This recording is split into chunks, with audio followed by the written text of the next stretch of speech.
Hey, listen up, I'm singing about you. You know, animals use it every day to swim and bathe and jump and play. You know they use it to breathe and cool them down. It's called H2O and it's in your town. I mean, it's so bad and it's so cool. You'll find it in every swimming pool. I mean, whales, they know where it's at, but watch out for Jaws, cause he's on the attack. And Flipper's there for you and me. Go rent-free, Willie, 1, 2, and 3.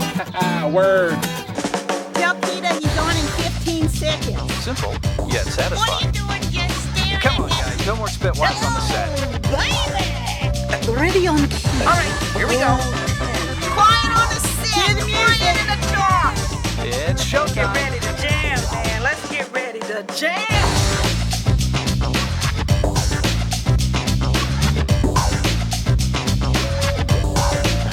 What's happening, everybody, and welcome back to the Jam. Today's topic, wildlife and water. You ever think about the water that you drink and all the stuff that's actually in it and how that stuff gets to the faucet in your house? Well, the quality of water in our rivers and streams doesn't affect only us, but it also affects the wildlife. Buenos dias, hola, all you fat contaminated microbes. Oh, yes, he's Larry, the omnipotent head in a jar. Ba-da-da. Water is everywhere. Well, at least here on Earth. I mean, even you. Yes, you sitting on that couch with that bag of pork rinds. You are 2/3 water, and your friends thought you were all gas. Anyway, all plants and animals, and that includes you full-figured humans, must have water to survive. So, if there's water seemingly everywhere, why is it such a big issue? Well, I'll tell you, you pint-sized mineral-infested inferior life form, so listen up! Turn it off! Turn it off! Somebody please turn the water off!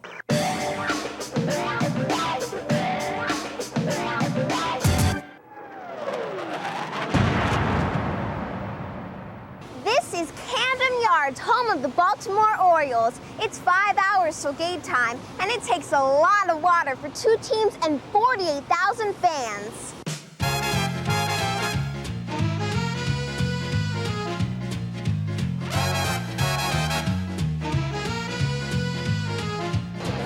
If you don't like crowded places, sold out Camden Yards is not the place for you. But it's the place for me. It's a good thing I brought my binoculars. Looks like my seat is close to heaven. We're heading on into the stadium. I'm getting excited. Wow.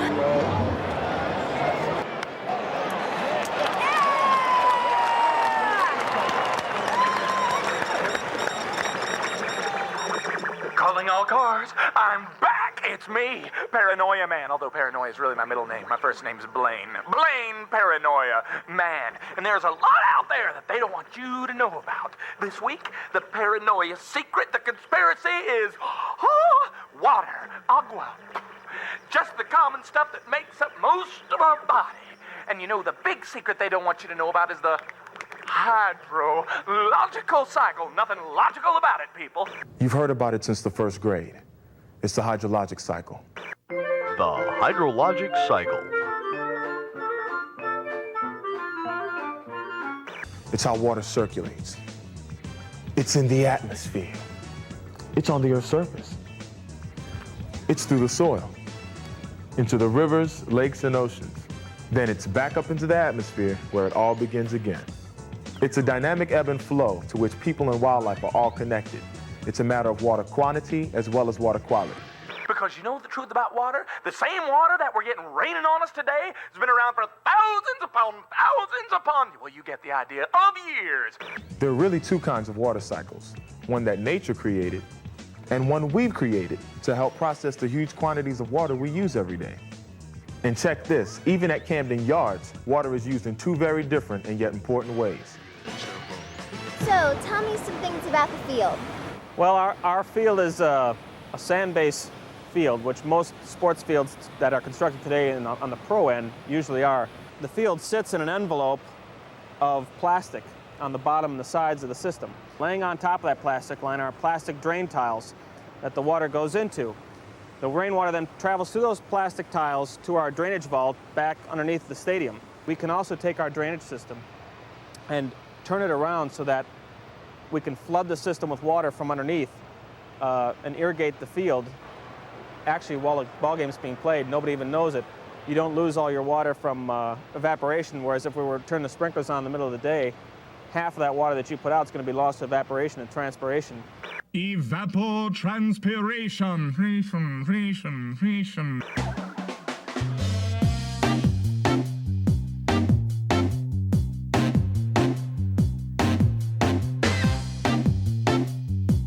We've had game days where we've had an inch of rain in about 15-20 minutes. Well, that's a pretty good deluge.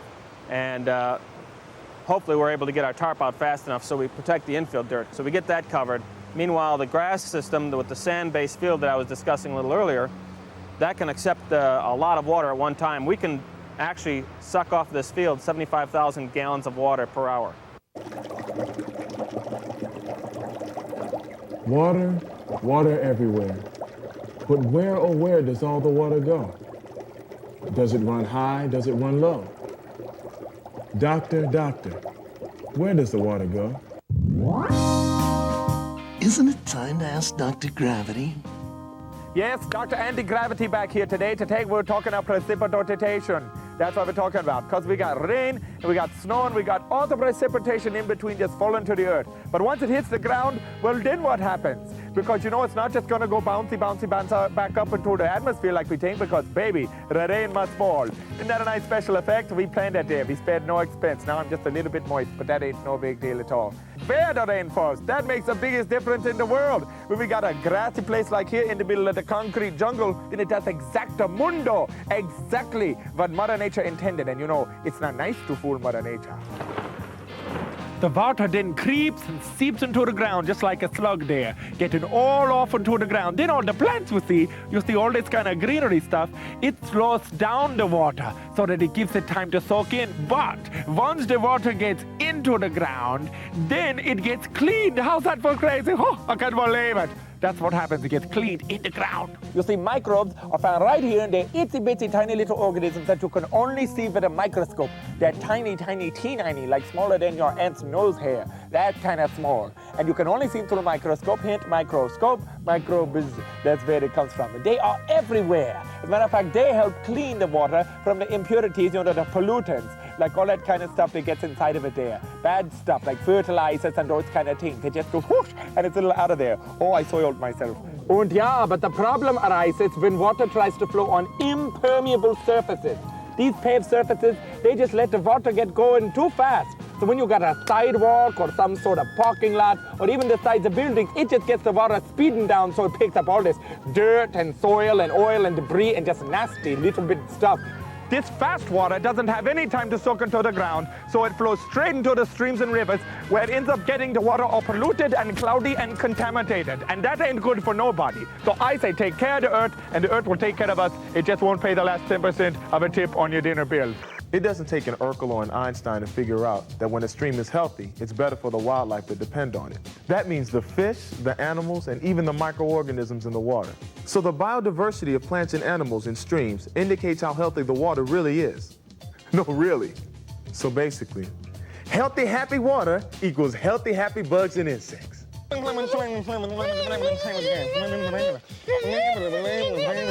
You see, water quality affects us all.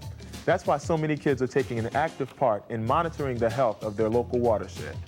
The jar is strictly for Larry's head, and that is all.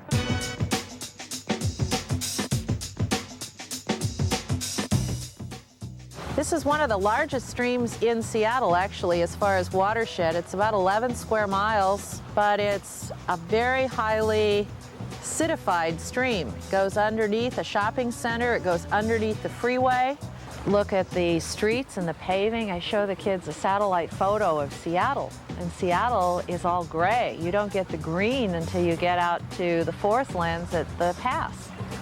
So there's a big difference in impervious surface. There's no place to slow the water down. There are 11 different schools that are looking at different pieces of the watershed.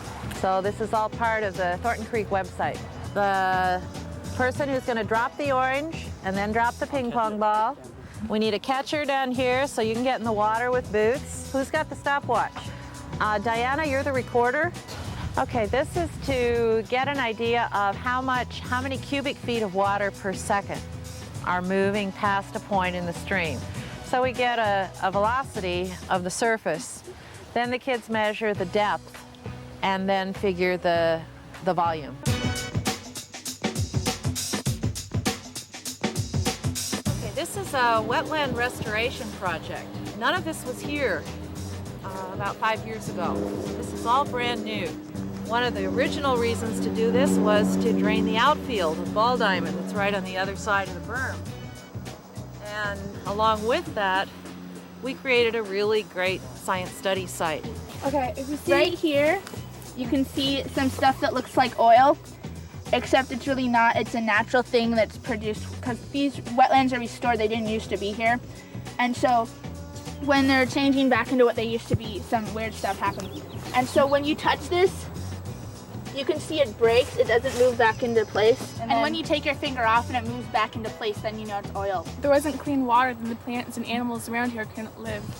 Okay, one thing about this part of the creek, all these bushes are overgrowing it, and that's kind of good for some animals and not so good for others, but it keeps the creek cooler when it's sunny out, and so the water stays cooler, and that means more oxygen can be held.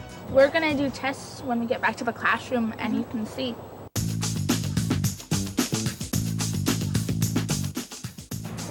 You may have some other kinds of beetles. What was it? Just add beetle to group 1. We don't know what kind it is, but we'll figure this out. Oh my God, it's having a baby. It's having a baby. Remember that you put the light on here. You can see anything. We're looking at an aquatic snail. Look at those leaves on the neck. They're usually hiding under there or living there. Okay.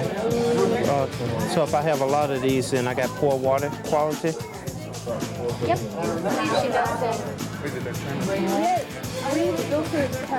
Wow. Yeah, 3. It was like, I thought it looked like a red caddisfly, but then I looked at the other data sheet and it was totally different colors. There's a lot more stuff in the ponds than there were in the creek. So our pollution tolerance indexes, when we calculated them for the creek, we're running generally in the good to low end of excellent.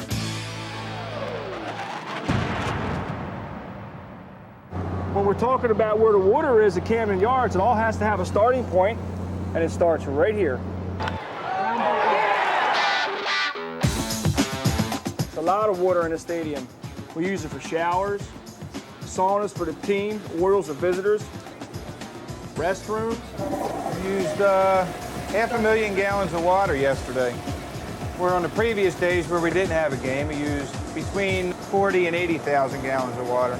Small days, what we just use, clean up? It's just normally clean up and things like that, what people use around here. We're doing 260 gallons a minute right now. During a ball game, we could use 1,700 to 2,500 gallons a minute. If you want to relate that in easier terms, if you have a 24-foot round swimming pool in your backyard, if you take and fill it with a garden hose out of your house, it'll probably take about 2 days to fill it up. Where if you had this system, you could fill it up in about 4 minutes. 4 minutes. We're down on the lower concourse, and we'll take you in and show you where we use a lot of the water during the games. Go on in. There's roughly 300 and some toilets, about 320. Urinals, we have about 218. So if everything was to be used at one time, it would be a total of about, say, 2,000 gallons just in that one instance. That's almost another pool in 4 minutes. And there's even systems larger than this. If you want to take a system like what's in the Empire State Building or something like that, they have even a larger system. This is big enough.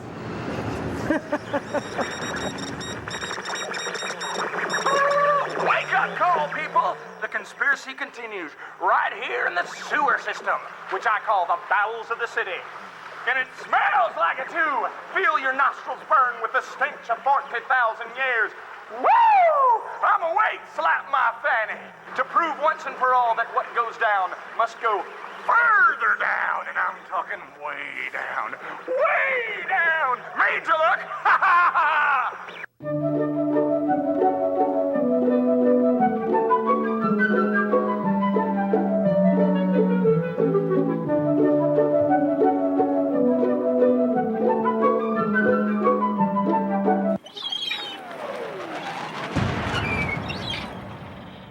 We're here at a wastewater treatment plant, and basically what this plant is it's a facility that collects the stuff that you flush down the toilet. The bar screen takes away all the boards and rags and different things that's not supposed to be in there, and it's incinerated off-site. Then it also comes into what we call our grit chambers. It's sort of like a black, sandy type of gross stuff you really don't want to see. It's really gross. We don't want the people, the residents, to be smelling the odors off this, especially the grit chamber, so we keep it covered. Our next process here is called primary treatment. These big basins have a rake that collects the floaties on top, the gross little floaties that once again takes it to a pit. And also the same process goes on the bottom. We have solids that are down there, and they're also sent to biosolids treatment. The water on top will go to our secondary treatment or our biological treatment. And the reason why it's so noisy is because we have these aeration motors churning up the waters to keep oxygen within these basins.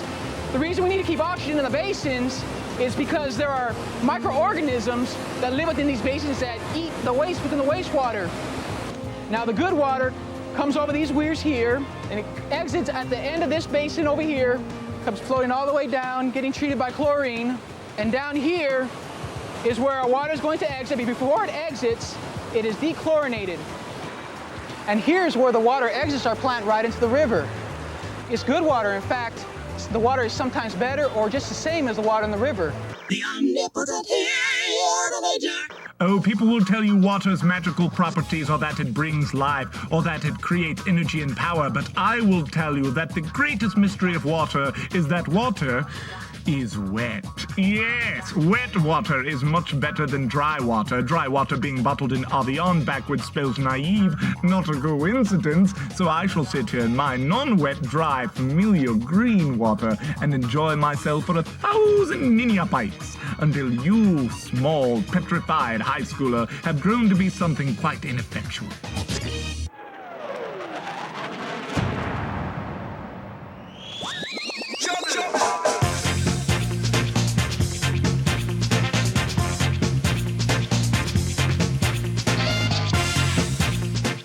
You're looking for a bunch of little guys called copepods. They've got the little bit of an antenna, they've got the eye right in the center. As you also see some things called daphnia. You should be able to see the heart beating on along, kind of like its back, and you'll see the big antenna. If you don't have any of these or you have too many, that could indicate a problem. Okay, I'll look. Oh, wow, wow. Here's what's happening. We have a light meter. There's a sensor right here on the end. Pull it up so we can see. Okay, there's a sensor right here on the end. First, our first measurement's going to be just under the surface of the water. So let's lower that down to just under the surface of the water. Okay, when you're ready, push AB for average. And you will repeat this entire process for each of the readings, the depths that we have on the data sheet. Rodrigo, why are we doing this? What are we looking for? What are we measuring here? Measure the light in the water. And why do we want to know the light of the water? Well, I mean, why do we care about the light? Well, if there's not enough light in there, the plants can't grow.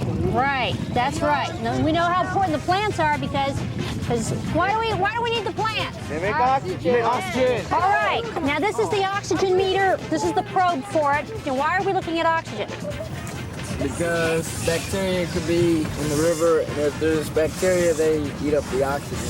Right, and if all the oxygen is gone, then what? The fish die. You're going to help pull in the fish. We have a lot of different kinds of fish. That's very good. If we have only one kind of fish, then that means that we don't have a good quality of water. Okay, pull out the fish. See if you can figure out what it is. Okay, what is that guy? Catfish. Measuring? Centimeters. About 17. Get whatever's in there. You gotta get them all. 12. 12 centimeter catfish? What's a little catfish? This is A 11. little tiny guy. Okay, get us to her. Make sure she hears you. Allow me to hear you. Yeah. What do you got there? Get a shot of the face. Careful, careful, careful. Okay, get his line. Get his line. Quickly, get his line. There you go. Get his line. It's already. It's gonna come out. Armando, take him over very carefully. Goodbye. So now you know. If we can keep our rivers, lakes, and streams healthy, it's good for the wildlife and it's good for us. Man, catfish, trout, salmon.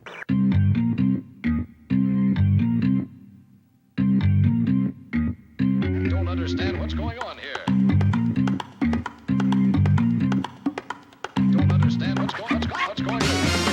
Holy cow! They get up to about 50 to 70 pounds. This is a small one here. How about a back jack? Dungeness crab, halibut, Copper River king salmon. We have fish flowing in from all over the world. That guy right there? Medium king inbound. Hey, yeah. Flying fish. The Copper River is the longest river in Alaska, so the salmon that spawn up it have to store up a tremendous amount of fat to make the journey. So they're really, really rich in flavor. They have a high fat content. Best salmon of the year. And what are those? These are oysters.